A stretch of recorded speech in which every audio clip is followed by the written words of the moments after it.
bullshit? That's exactly what it is, mate. Broadcasting from Essex, it's 21st of December and you're listening to Salonomics. The Bitcoin price is currently $22,800. I am your host, Aaron Dawn, and joining me once again from North London is my hair guru, Joe Mehmet. Hey, Joe. Hi, Aaron. How you doing? I'm very well, sir. I'm very well. Physically, I'm very well, I must add. Mentally, I'm feeling a little bit down in the dumps. I can imagine why. Is it because of Christmas just being ruined? No, it's because I am losing faith in our government to tell us what is happening. I think we lost faith in the government since March, I think. Yeah, I think I really didn't want this podcast to touch on coronavirus or pandemics or any of that, but I feel compelled that we have to talk about it now because obviously, as you know, Saturday evening, Boris came out and basically put London and the southeast of England into Tier 4, which, unless you've been living under a rock, basically means everything has to shut apart from giant food stores again. So this is a lockdown 3.0 in all but name, but no, Tier 4, because they have discovered a new mutation, Joe. Yeah, but they kind of discovered that a long time ago. I mean, go back onto sort of London. I've been in London myself. I find it really annoying in how Sadiq Khan, the mayor, and the government has sort of tried to keep London moving, right? But at the same time, they're putting all these cycle lanes in, all these obstacles in, right, to actually stop us from moving around.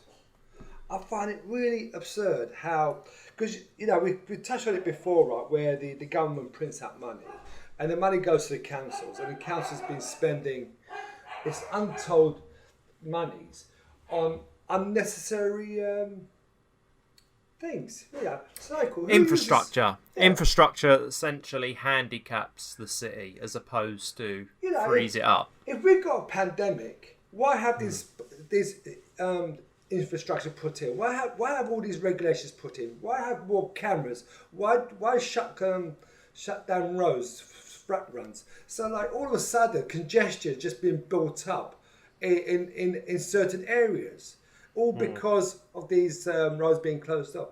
This to me, this is why I'm not a denier. I believe that there is something out there, but I don't understand how they're sort of like behaving in the manner they're doing, because it tells us one thing and then they're behaving in a very sinister way as well.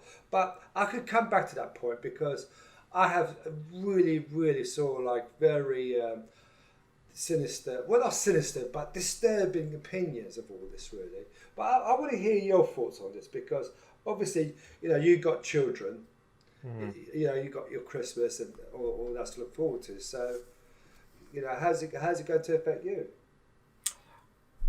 Well, for me, the whole question's about trust, and I think the government is eroding their trust or the trust that people have shown in them all year round. But I think this final nail is the final nail in the coffin of government trust. In what sense?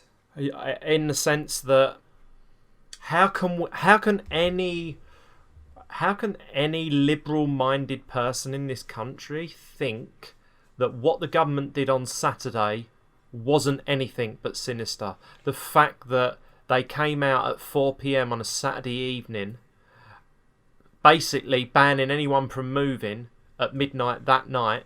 Parliament wasn't even in session. So it's not like any of our MPs could stand up for any of us. These are authoritarian, tyrannical rules that have now been given to the government under this tier system to essentially lock us down indefinitely. Based on what? Based on what evidence? Oh, the fact that they've discovered a new mutation, Joe. And you've only got to dip into the internet for 30 seconds and you can find information about virus mutations happen daily. In fact, I've seen stuff ranging from this virus has mutated 2,000 times since April. Now you're mean to tell me that we need to trust that they're saying that this is a mutation that is going to be really, really difficult to control? I just believe that, you know, any credibility they have has disappeared overnight. It kind of reminds me of going back to the late 70s and early 80s, right? When AIDS was first came to sort of like public knowledge, right? Yeah. And at the time, there was a group of people who actually believed that it was a gay disease and it was only confined to the gay communities, all right? Mm. And the government was sort of like what the world was trying to convince that it's a humanitarian thing, right? It's mankind at risk. You know, this pandemic, well, it's going to be an epidemic, and at the time, right, it was considered to be only sort of transmitted through blood, you know, sort of blood to blood. Yeah. Hence why there was all these cases of haemophilia, and then because people were ignoring it, the mainstream people were ignoring it. You know, the heterosexuals, the sort of like the anti everything, right? They came up with these scenarios where eventually, right, you could actually get AIDS just by going to the toilet. Do you know what I mean? So it kind of it morphed. So it morphed, yeah. It's like the Chinese whispers, right? Yeah, exactly. It's like disinformation's allowed to spread so much that people draw their own conclusions. Yeah. And I think that's what you're getting now. You're getting now because of social media. You're getting social media hysteria, which is driving mainstream media and vice versa, because the mainstream media will only report on stuff that is going to get them clicks. Well, not so much that. I think, you know, go back to the AIDS thing, right? You know, and I have friends who died from AIDS as well, so I'm really aware of it. You know, at the time there was no social media, so it took years before it actually became into people's acknowledgement that there was the film stars were sort of like campaigning this and that. It took years. Where social media today, you know, things like the COVID, it's instant, it's quicker. Okay, so the scaremongering, the fear factors, all this like it's happened much quicker than a period of time that it did with AIDS. Yeah, essentially it's easier for them to do, right? It's easier for them to get information out there, and then that information spreads like wildfire, and once the genie's out the bottle, mate, it's impossible to put the genie back in. I mean, I find this sort of, the whole sort of, you know, Vallis and Whitty and Boris. I mean, Vallis is obviously a very clever man, and Whitty's a very clever. I really do think that they care about the society. I don't think they're doing this for a laugh or to control or anything like that. But behind them, right, that there is a sinister group of politicians who are actually mapping out society to their image, to what they want. That's how I see it. Really. Yeah, I would hope the chief medical officer and chief science officer were or had professional integrity. Yeah, I think you can only judge that based on what they have delivered to the country since March, and a lot of what they've said hasn't come true. So at the end of the day, you've got to really ask yourself, am I going to put my faith in the judgment of these people which have pretty much been incorrect about this disease throughout the entire summer? But they sort of said, this could happen. If we don't do this what could happen, right? Yeah, so but we can't live so they're covering life. Themselves. It's like we cannot live life in the shadows like that. No, we can't live...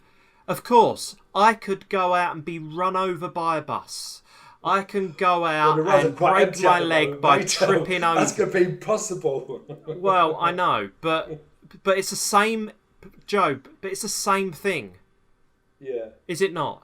Is it the same thing? Of course it is. And we've got tortoise-faced Whitty, who's up there every day, basically scaring the nation. I mean, I just think it's a communication thing. I don't think think it's Boris, scaring it. I don't. No, they are, Joe. You can't say that someone that comes out in September says if we don't lock down immediately, there's going to be 5,000 deaths a day or 5,000 cases a day, and then it didn't happen.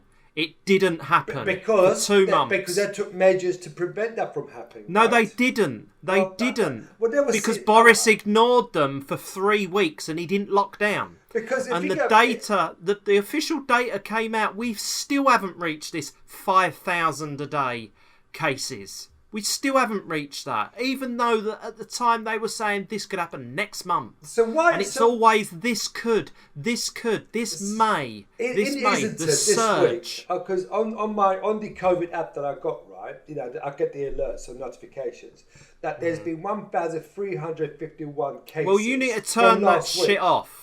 You need to turn that shit off because you're a masochist if you have alerts come on your phone which cite dodgy data. Because this data has been proven now that the PCR test is unreliable. There's been governments in the rest of Europe that have basically said it's illegal to lock down a country based on faulty PCR tests. So how does a vaccine come into all this then? If all this dodgy data, right, is inaccurate or invalid or whatever, then why the vaccine then? Why is someone, sort of like saying...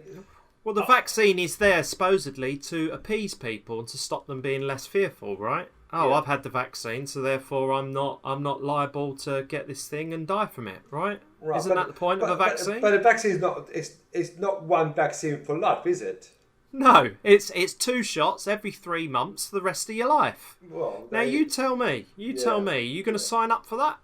Well, I suppose I have to, right? Because I want to go on holiday. I want to go to football matches. I want to go to a concert. So there you go. So the maybe about you contracting this and it being fatal to you, the maybe is forcing you, is compelling you and coercing you into going to get the vaccine. Well, not so much that, Aaron. I mean, the thing is, right, if society won't allow me to do the things that I enjoy, my freedom...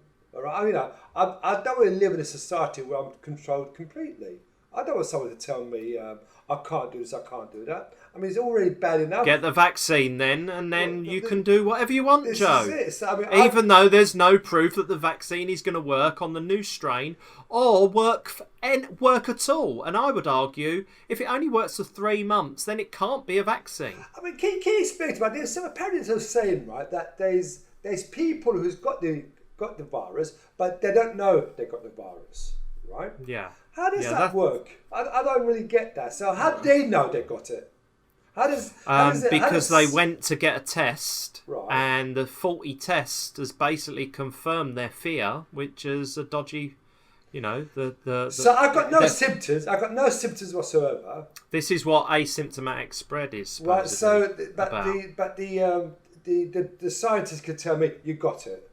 I mean, how does that work? How can? Well, I don't think it can work. I mean, if you're looking at viral, I mean, look, we this is why I didn't want to talk about this stuff, because we aren't scientists, we aren't epidemiologists. We're just going on what our government is supposedly trying to tell us. My point is, how can we trust them when everything they've pretty much said over the last 9 months has been garbage? Oh, listen. So how can we keep trusting them?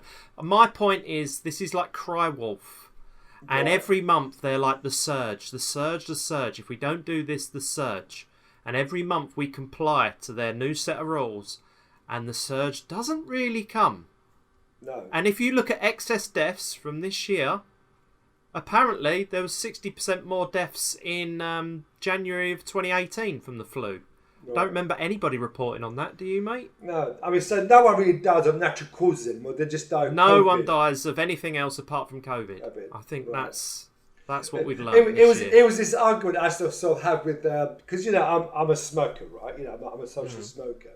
And I always get berated by, blah, it's bad for your health. You shouldn't have said that, by the way. Your insurance has just gone up by a third. They know us. They know. I only smoke 2 cigarettes a day, right? Because I like with my Turkish coffee, right? And they're Mate, just living in London, you're exposed to more pollution than that. Well, just anything. I mean, the poison I have to sort of listen to from all this sort of liberals, anyway. But they say, you're going to die of this and that. I said, well, I'd rather die of something than nothing, right? Because at the end of the day, we're all going to die, right? And and I suppose it plays into the government's hand in many ways. Or one, that everyone's done of COVID and not of natural causes. Which there was always a case of like people. There was a percentage of people who died unexplainable, really. That sort of sudden death syndrome, or what it's called, or someone would just get sort of terminal illness and that. So everything's just COVID now, isn't it? I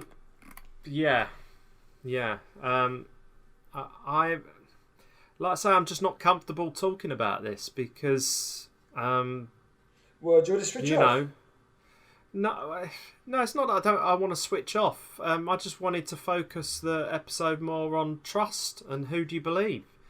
Who do you believe in a world of, a world of clickbait news stories and sensationalism? Well, let's put it this way: that Neil Ferguson, right? That scientist who read the stories, he's back in. He was back in the Cobra. Circle again, isn't he? So he's advisor of the government. I just think it's a look. These signs, the Mac Hancocks, the Boris Johnsons, it's Carrie Simmons, all these people, right?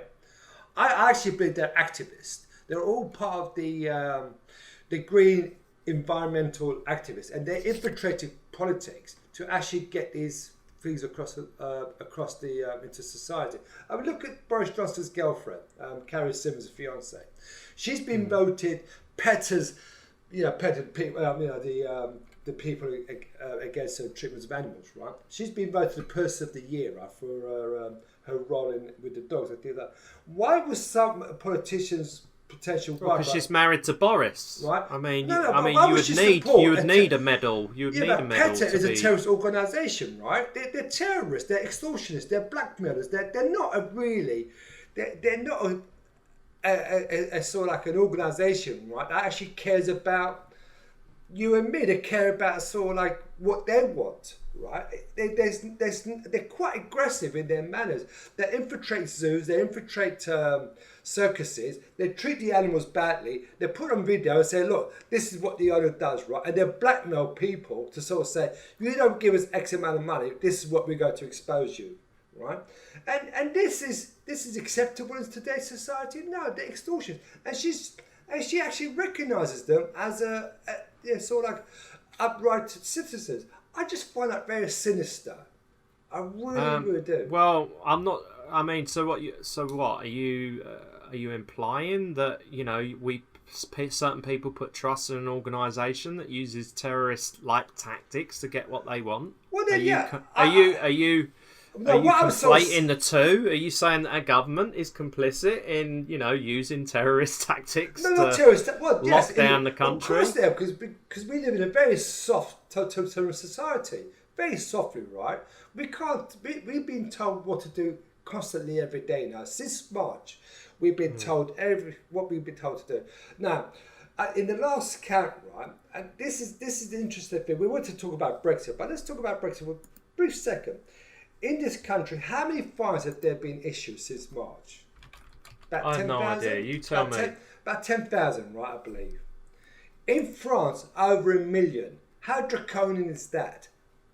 Right? So what you're saying is you'd rather live in England than in France? For a start, yeah. But at the same time, 10,000 fines in this country is unacceptable too, because you would have gone to see a loved one, you would have gone to see your parents. So your freedom of movement, all of a sudden, freedom of choice, all of a sudden, freedom of thinking is questioned. It's so I say you can't do that anymore.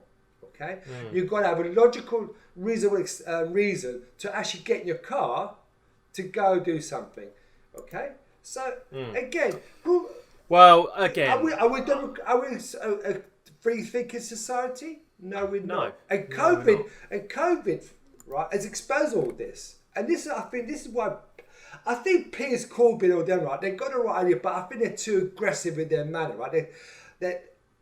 I think people should. Well, I think Piers Corbyn, they make it too easy for people to label them crackpots because they take one part of the story and then they conflate it to, New World Order and Dr. Bill and all of that stuff. Well, see, and it's like I don't think people can handle such huge jumps in the narrative. I think we have to take what we see at face value today, and we have to make our logical assumptions based on that. I was listening to Piers Corbyn, right, sort of about a couple of months ago, right, and he was saying his scientist says this, right, and obviously the government side says this. So, all right, there's two differences of opinion. Now, rather than sort of like go aggressive, get the scientists talking. I mean, if this is a scientific problem, because science is the issue here, let scientists debate, not because they actually wouldn't know it, and then come to a general consensus on the conclusion.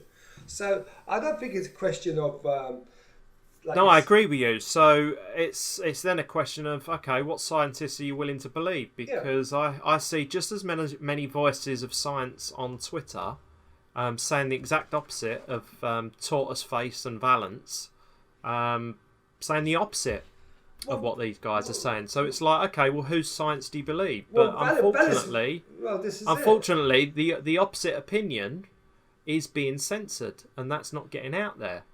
Well, this is it. I mean, listen, I'm always been against opinion anyway, because I'm not a climate change denier, but I don't believe the science they come up with anyway. Right, in the fact that the source say, if we don't do this, the boat's going to explode in 50 years' time. I mean, I don't believe that either. Okay, but no one's questioned their theories. And where did they get their theories from? Where did they get their? I mean, even Einstein's theory of relativity is being questioned, right? Because someone sort of say his mass is wrong. So, again, this is what I find really disturbing about COVID-19 is that they accepted these. Data, and they force it onto the public through not through laws. They're not laws yet; they're guidelines. But then these guidelines are being upheld by the police, politicians, things like councils, all that lot. All right, so they're not law. I mean, which is a good thing, but they're still restricting us into sort of like expressing ourselves on a day-to-day basis. Really, I mean, look at the hairdressing industry, completely shattered now, well, completely. So the hospitality sector is completely lost confidence, all that loss. So again, there's certain industries which have thrived, but a majority of the businesses have been destroyed, and I don't think it will be repaired. Well, again, we talked about hairdressing anyway, that they should actually shut shop to a degree.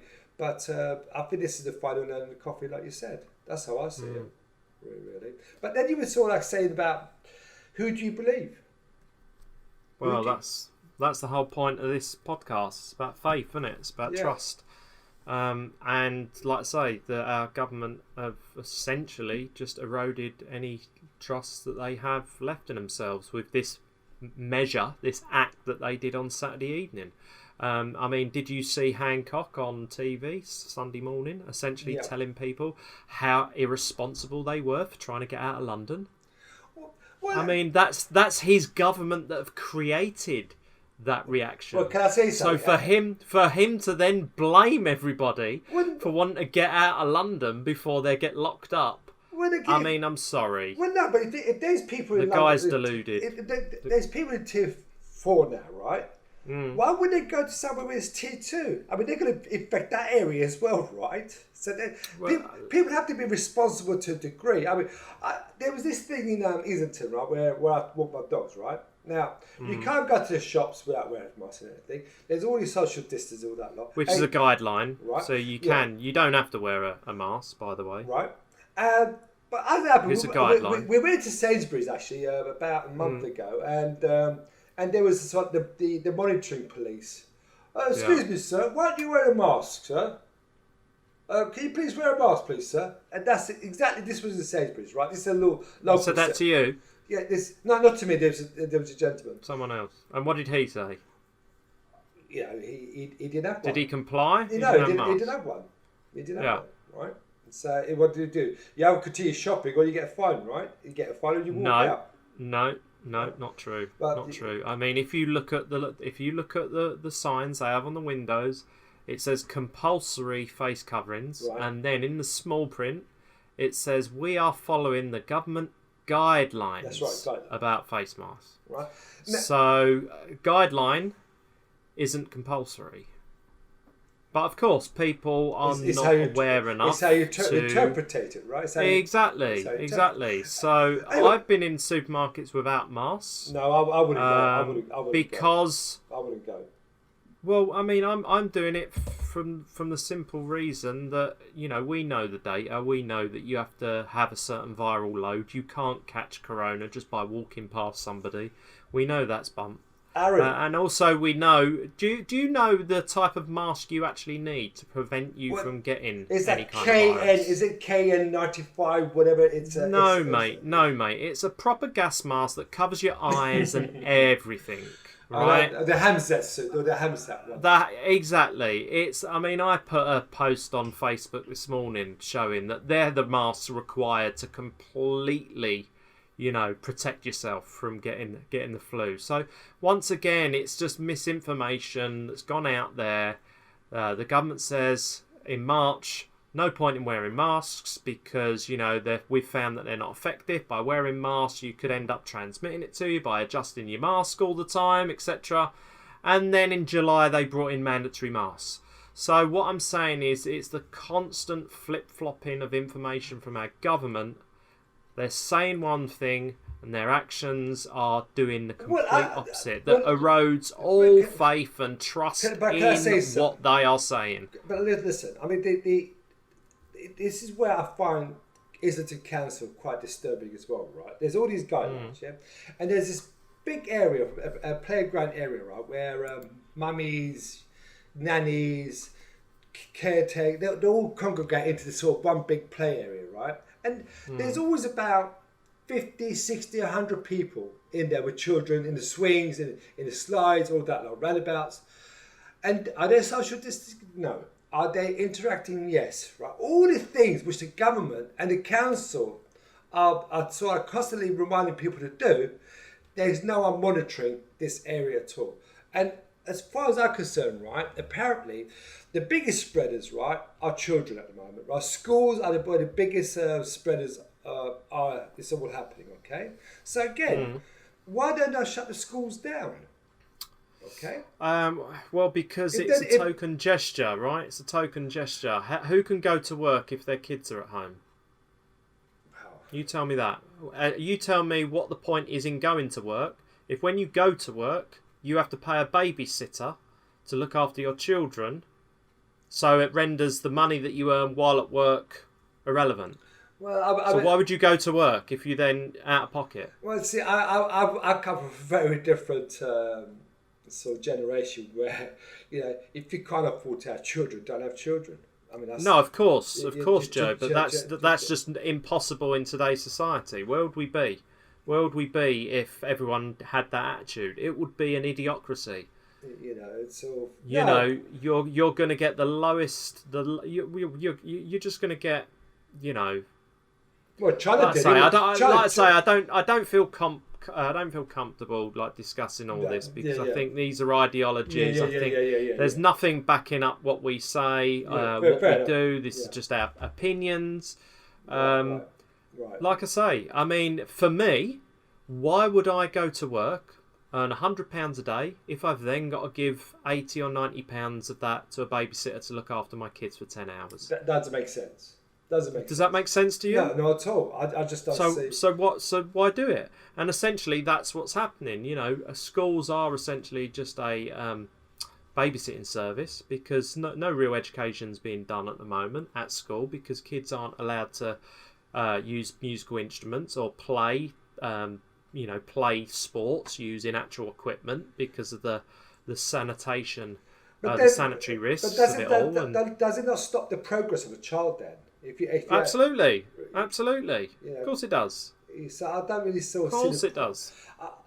I mean, I don't have children, so I mean, obviously, you've got two lovely girls, and you're much more sort of worried for their future. So I do understand it. So how are they coping? Is their mental health tested? Well, no, they're absolutely fine. It's the adults I worry about. They're fine. They're learning on online. They're doing lots of tasks like that. I mean, they're pretty good at just getting on with it. But you are a very good hands-on dad anyway, I must admit. So you are very good with your children. Well, like I say, I think that's because I've made choices years ago saying, what's the point of me going to work if I've got to pay someone to look after them? There's no point. So I've always had that kind of mindset. So no one's going to look after... You're a house husband, Aaron. No, not really. I'm part-time. Part-time house No, husband. but the point. My point is just the fact that it's better off. I'm better off looking after my children because I'm going to probably do a better job looking after my children than anybody else would. Right. Looking after my children. So it is. It's a first principle point of view. So who do you think, right, is responsible? Why should I outsource it? Is my point. Why should I outsource? Yeah, a bit like what we saw in hairdressing, really. Yeah. Why give your space to the product companies? Why are you outsourcing your space? Yeah, exactly. So then again, go back to the government then, right? So obviously you find them quite irresponsible. Yeah, totally. So I just find the communication it's too many questions. Every time they make an announcement, it is communication. Of course it is. It is. The idea that the initial problem is that the government gave people the belief that you can't control a virus. That you can.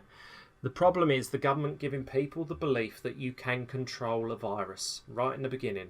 But how do you control the virus? You control the people. You can't.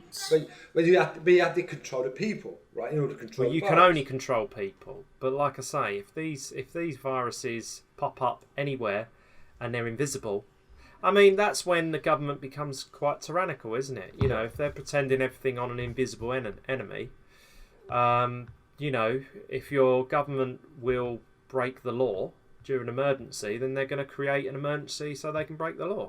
They've got to be held accountable, and unfortunately the way they've handled all of this, the communication to the population has been irresponsible and it's been wrong. And the fact of the matter that they've been listening to the same people over and over and over again with zero accountability, with zero checking of the facts, like going back, you've said this, like I say, it's a puppet show.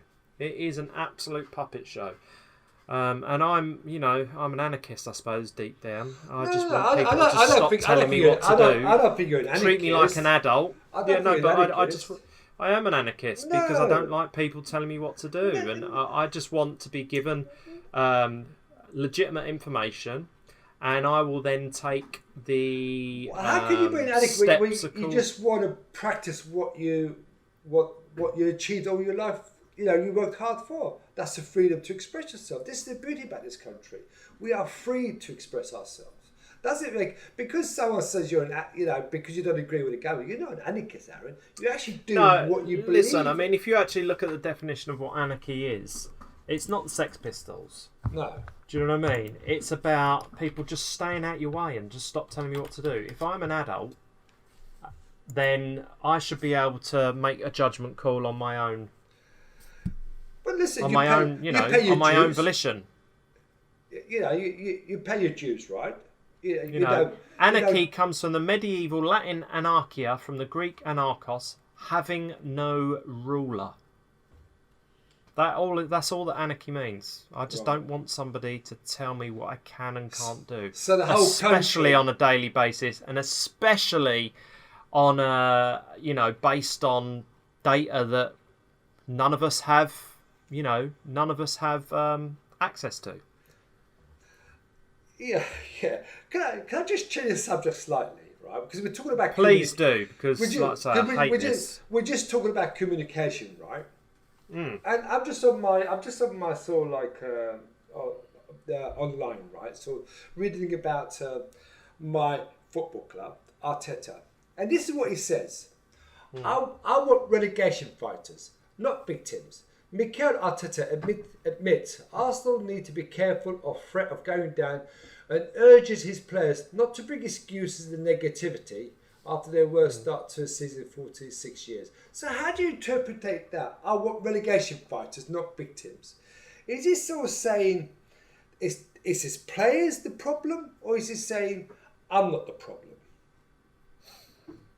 I don't know, but communication, by communicating clearly, there shouldn't be any nuance, right? There shouldn't be the ability for you to turn around and say, well, what's he saying? Exactly. What does he mean? And I think this is where the government is a fault, right? Because they're not. I don't know if they're too clever, or the country's not clever enough, or they're trying to outsmart us. They come out with all these scenarios that I don't think the base. Not people they do care, but they don't really understand. I mean, I don't understand. You're a lot more aware of it than I am. Really. So I don't really understand it, to be honest with you, that much. All I know, right, is that there's a lot of underlying things being done to our country, which is all stealth, okay, and it's got nothing to do with COVID. I just don't understand how you can have all these sort of like bicycle lanes, these sort of like bans here and there, right, when there's a pandemic on. You know, you want to keep London moving, you want to keep but yet they put all this. Beyond your freedom, build for someone else. That's right, baby. Build That's right. It is. That's what we're doing. We're building back better for somebody else. We're rebuilding society. Yeah. For the elites. It is. And that's why it's all turning around with climate change. That's why we've got all these carbon neutral things set up, because a billionaire doesn't want to live in an apocalyptic dystopia. Well, no, he just wants to keep. Well, these politicians. That's what I was saying. I think these all activists. They all morphed right from their activist role into politicians. They're out there telling us, well, this is how you're going to live. I really... Well, what is the role of government? Is it not to protect the vulnerable? It is to protect the vulnerable. It's to and sort of like for people to live a happy, fruitful life, and to protect their citizens, right? Not just a group of people who just wants a better world for themselves. I mean, look at Kay Burley, little Rita Ora. All the politicians every day telling everyone what to do. In Parliament, right? In the House of Commons, I believe, right? You can smoke indoors in there, right? They've got a bar where you can smoke. So it's one set of rules for them. Cash bar as well, right? Exactly. So cash only. So again, how can these people be representing the masses when they only represent themselves? I mean, they should. I mean, this is what people should be up against, really. Not listen to this bullshit and not buy into their propaganda. And that's what I find. That's why I'm angry about the whole thing, because there's a much more bigger sinister goings on than just wear the face mask in the supermarket, because the whole landscape is changing to please them, not to please us. Well, what does it tell you? If everyone's masking up, everyone's social distancing, everyone's following the rules, and yet the virus is still going ahead. Yeah. Do you genuinely think the government could have pulled this stunt on Saturday by locking us all down into tier 4? And bearing in mind, 4 days ago we was in tier 2. We went tier 2, tier 3, tier 4 in 2 days. Do you think they would have got away with putting these new restrictions on us, unless it was driven by the mutant strain fearmonger? Well, I don't think there's ever been a better time to do it than now, right? But why not do that 3 weeks ago, mate? But that's what I'm saying. It would have been damn if you do, damn if you don't. Of course. You know, there was never going to be a right time. It's like, you know, some things, you know, there's never is a right time for something, right? And this is one of those cases. If it was before New Year, just say 2 days before New Year, they was planning to go a New Year bash. Well, there's never going to be the right time, I think, really. So they thought, right, let's take it on the chin right now, really. And really, I don't think they got away with lightly. I don't think the media's been very, very vocal about it. Really, they've actually been quite subtle and not very. They question it, but they have been aggressive as they would have done, really. So again, why is that? You know, you don't hear. You know, I haven't seen Piers Morgan for days. I'll be honest with you, on TV, fortunately. So I don't watch all that rubbish. So again, but when I read the papers, they're not really. They haven't really sort of like put them to task really on their decisions. You know, so I don't know. What do you think? I'm quite apathetic to it all now, mate, to be honest. Like I say, the reason why I get so agitated by it all is because they never, ever seem to back up the evidence. They never show us the evidence. They just say, take our word for it. And we're like, well, we've taken your word for it all summer, all autumn, all winter. Don't you think and nothing they've said has come to fruition. So why wouldn't I be apathetic to it? But then, why wouldn't the majority of the country just completely ignore this latest shutdown because they don't back up anything they say? But it's been like that for years. It's been like that for years. I mean, with global warming. Yeah, but when you actually take away people's liberties, when you actually tell them that they've all made plans for Christmas and everyone's now got to completely change their plans and prevent anyone from seeing each other, based on what? Based on the fact that Boris has got some data that says there's a new mutant strain.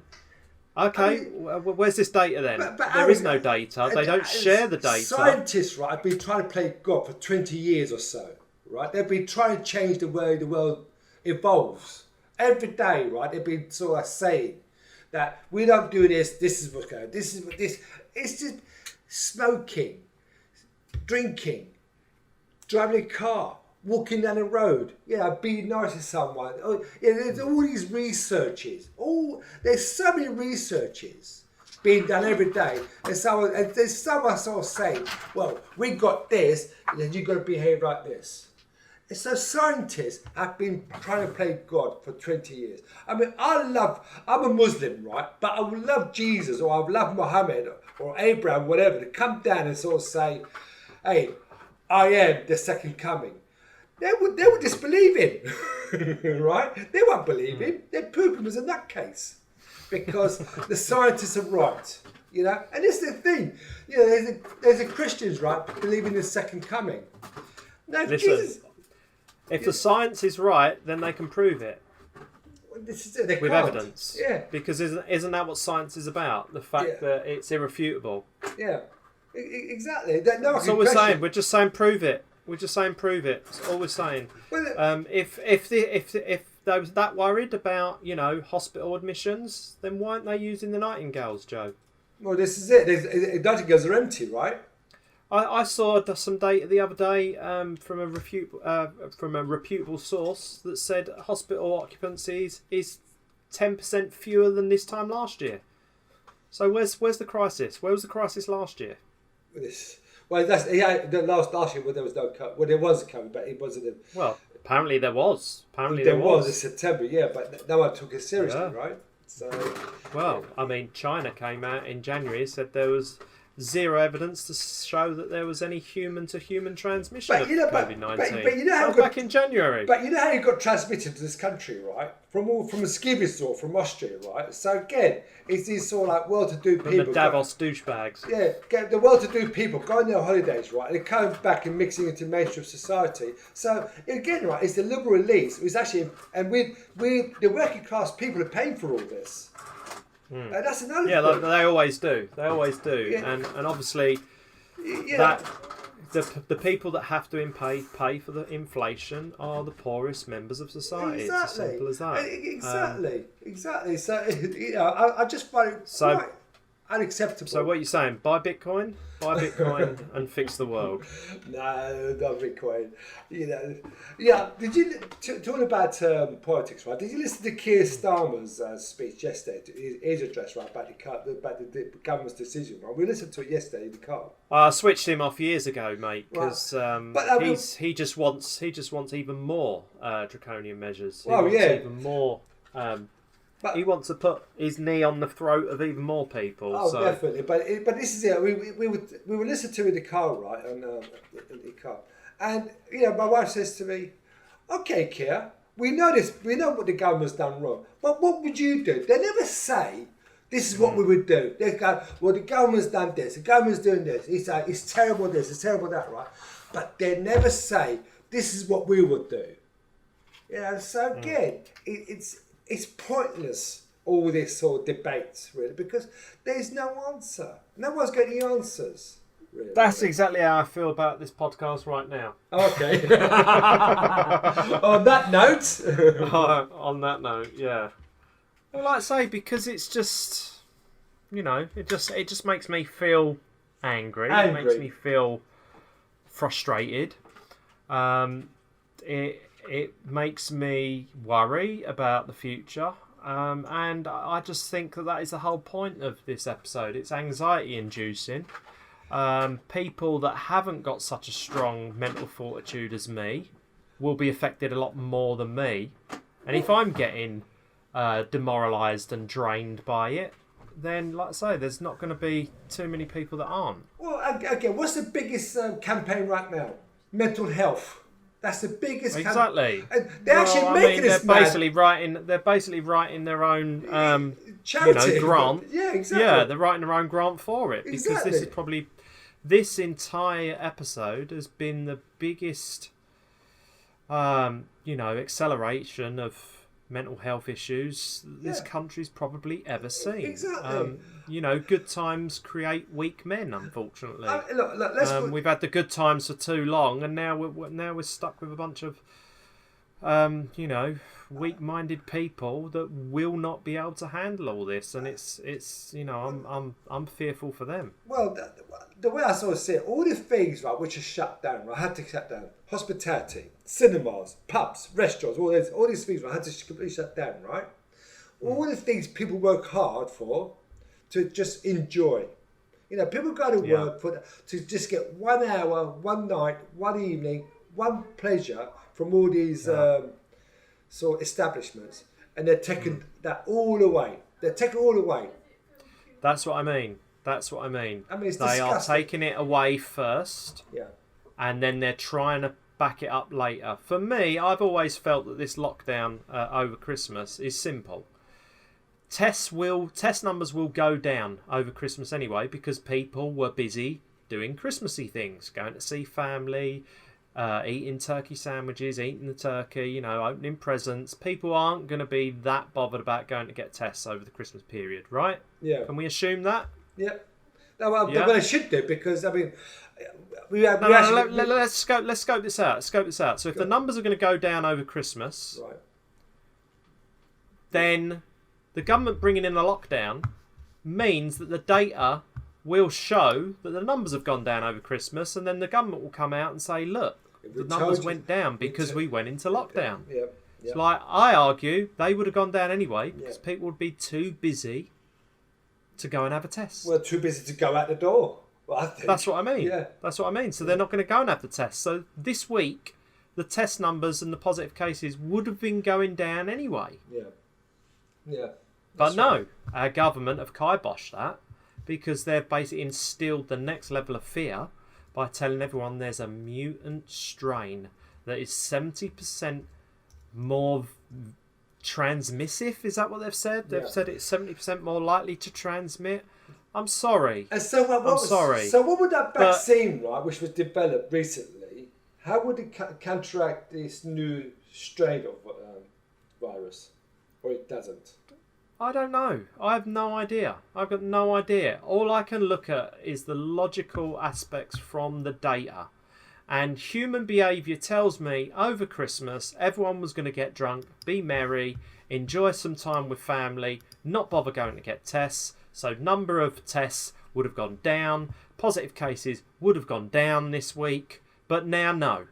Now the government in 2 weeks' time can look at the data from these 2 weeks and say, look, we did it, everyone. Well done. Because you followed the rules, numbers went down and we've saved the NHS. Quick, everyone on the balcony. Quick, clap. Yeah. Yeah, they clap for us, yeah. They're preempting it. They are preempting it. They are trying to build positive PR on a year where PR for the government has been awful. Yeah. And unfortunately, this, I believe, is the straw that's broken the camel's back. Now you've seen 11 EU countries, including Germany and Ireland, have suspended flights and freight lorries, from the UK. So now Boris and his nerds have essentially created a new problem that didn't exist. Is that because of Brexit? No, it's because that they now have an opportunity to get back at Britain. Well, yeah, I mean, it could be. But they've now got the opportunity to get back at Britain by locking all the borders, closing their borders up. But it's not. But Britain aren't closing borders up here to people landing here from elsewhere. So, well, especially the government of France. Our government have created this problem on Saturday evening. Our government have created this problem. Yeah. Nobody else. Yeah. The government have. Yeah. Yeah. I mean, but it seems to be like a worldwide thing, though. Really, it's. No, not this new strain. No. This new strain and how they've handled it. That's everyone in the world is looking at Britain now, saying there's a new strain. We better close up access to Britain. Yeah, because it's it's undetectable, is it? It's that, yeah, it's undetectable. Well, I mean, Hancock mentioned it the other day in Parliament. Yeah. Said there was a new strain, but once again, there is no evidence that any of us has seen about a new strain. All we've seen is alternative scientists turn around and say, oh yeah, there's new strains of viruses all the time. That's normal. They mutate. In fact, this virus has probably mutated over 2,000 times since April. It's like, oh right, is that true? Oh, I didn't know that. I've learnt something. Because has the flu or the common cold mutated in since mankind? It does every year. That's essentially why people have to get their flu booster every year. Right, so because it changes every year. So having this vaccine for COVID-19, have they found a cure for the cold and the flu? I don't think they can. This is just making healthy people rely on having a vaccination. You've got to have 2 shots every 3 months throughout the year. For the rest of your life? For the rest of your life. That's bullshit. That's what I'm saying. That is what I'm saying. That's why I don't believe in any of this. Because why would you vaccinate healthy people when they've got a 99.9% chance of surviving this thing? Why would you vaccinate people against it? It doesn't stop you transmitting it. It doesn't stop people from wearing masks. If you're vulnerable, Joe, crack on. Go and get the vaccine if you're vulnerable. No. I'm a healthy young man. But why would I? Why would I get one? Why would my 11 and 13-year-old children go and get one? Why? Tell me why. Tell me why I would put them through it every 3 months to have a jab in their arm. It's to give you the freedom to move around, I suppose. It's as simple as that. It's not to stop. So then, what's the goal then? What is the goal? We're not going to be allowed back to work unless we get a vaccine. Are we not going to be allowed to collect that payments unless we get a vaccine? You won't be able to get a job. I don't think it's because of... There won't be any jobs, Joe. There won't be any jobs. That is true, but insurance companies... We'll all be working for Tesco's. Insurance premiums would go up, definitely. And Amazon. Yeah, insurance companies would definitely go up, so someone's going to benefit from all this. It's a bit like... Yeah, so the terrorists... I remember when my son was we had to have a sort of like a anti-terrorist insurance as well, just in case your window got blown up. You know what I mean?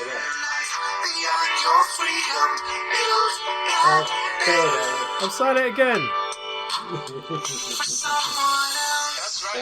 So furlough's going to turn into UBI then, right? because there'd be no jobs. There'd be no So jobs. where does the UBI come from? Because the government won't be able to get it from taxes, because no one will be paying tax. So where does that money come from, Joe? They're going to print it out, aren't they? They're going to print it. And what does printing money create? Inflation. Price inflation, Right, correct. yeah. So where's the exit to this? A new government. It has to be a new order. It's got to be. I think it's going to be a total, not a total area, but a very soft authoritarian society. Really, they're going to change the society as we know it. Right, it's changing anyway. It's changed to a degree, and the new norm is going to be to the image of these to what the government wants now. That's going to be a new norm. The proof of the will come in the next general election. You know, if people vote these people out, right, which they should do, then next one comes in, it could be Labour, right? Are they going to be any better? I don't think so. Can you honestly say that anybody would vote Conservative or Labour after this? Doesn't this open the pathway for us to have a populist leader a la Trump, somebody like Farage? That's right. Someone who actually knows numbers, right? I mean, forget Liberals, forget Labour, forget Conservatives. Definitely someone who understands the common man. And I think that's what these people really... They say they're speaking on behalf of us, but they're not. They're actually speaking on behalf of themselves. Yeah, the code. I mean, what's a code fucking meeting? It's a group of people around a table, and they put the worst case scenarios together and say, right, this is what we're going to act on, right? Sage, again, they got the data, they're going to work on that. So these people are not talking on behalf of the common man, they're talking on behalf of themselves. And I find it really disturbing that, even in extreme sort of like left wing or right wing people, right? Sort of like anarchists or whatever, they have to sort of question what this government's up to. Well, not this government, but what society's going to. It's going to be a complete mess for anybody. It's going to be. I mean, look, I went to the post office this morning to post something. Right, there's a bloody queue. It's pouring down rain. I'm standing in around thinking, this is not what I worked hard all my life for. So I came back home, and you know what I did? I went on Royal Mail and I booked it online. They're going to come pick it up later on today, and that's it. All right, it cost me a couple more pounds, right? But at least, you know what? I don't have to queue up. We went to a bit of shopping yesterday. There was queues at Marks and Spencer's, Tesco's. Funny enough, right? Sainsbury's didn't have queues.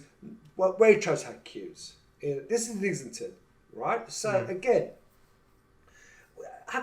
how can you accept this? If this is a new norm, you cannot accept this. There has to really. I find that really bizarre to queue up for a loaf of bread or a coffee or just to sort of like buy a newspaper. I just find it ridiculous. Really. Yeah. Anyway, we're nearly at the hour mark, mate. Oh wow, that's we really did. We've cover. just been rambling. Like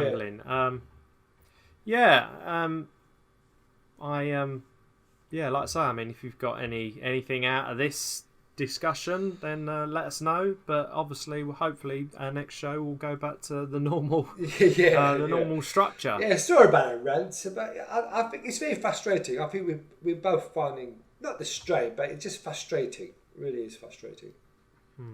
Anyway, Joe. All right, Aaron. Yeah. Any other relevant business? What are you doing this week? Well, I'm just waiting for one good news. I must admit. What's that? I'm waiting for this announcement of Arteta being sacked. I can't wait for him to be sacked. I find the guy so... really did. And you know who's available, right? Vieira. Now, he's a true legend, okay? Vieira is a true legend of Arsenal. Arteta, to me, right, is a poor man's Fabregas. Because when Arsenal sold Fabregas, right, Arsene Wenger had to get a quick replacement, and he was available. So for me, Arteta was always a poor man's Fabregas. Really. So he's never been a legend for me. It was never the right choice for me. As you know, I was always of a different opinion. But when I sort of see my football team, the way it's going through, he's responsible, and the board are just complicit as he is in how this. So Arteta out, BoJo out, Witty and Balance out. Keir Starmer out. Neil Ferguson out. Kerry Simmons out. Petter out. Liberal Leeds out. Everybody out. Who's going to be left? Well, we just live in a utopian world, isn't it? You know, that's it. Yeah. You know, we can just go and do what we want to do: eat, drink, and be merry. That's right. Anyway, I want to tell you about. I was inspired by our last chat about inflation. Yes. And I'm currently researching and writing an article at the moment about how the case against VAT for timed services. And I want to share obviously some of that with you, hopefully on the next show. Yes. But obviously we've got Christmas in the way, so you know. So I think do you want to do one on Christmas Day? No, I don't think my family let me get away with that. But in the meantime, thanks for listening, everyone. Yes. We have been Joe and Aaron. You've been listening to Salonomics. And I hope to see you all and speak to you all soon. And stay negative. Did you get your parcel, by the way? Did you get your parcels from me? I did, yes. Okay. Thank you very much. I've at least got 2 presents under the tree, which is handy. And you know what? You're going to love them. And it should keep you busy. Right. It should keep you busy right up to, till the quarantines are over, really, till the lockdown's over. Oh my God, I've got 4 books to get through at the moment. So yeah, we'll see. It's not War and Peace, let's put it this way. But okay, good stuff. all right. Good stuff. Well, I look forward to that. Hope everybody has a good Christmas. I think we'll try and do one before Friday, though, won't we? Well, we could try and do that. It's not like there's anything else to do. Well, I did have clients booked in this week, but obviously all that's been kiboshed. Well, I did my last. I've got nothing now from now. Well, till next year, really. I think forever. Forever. That's it. Forever. That's it. Forever. All right then, mate. Happy well, days. look, you hang in there, and I'll speak to you soon. And you too. Take care. Take care, Bye, mate. bye. Bye.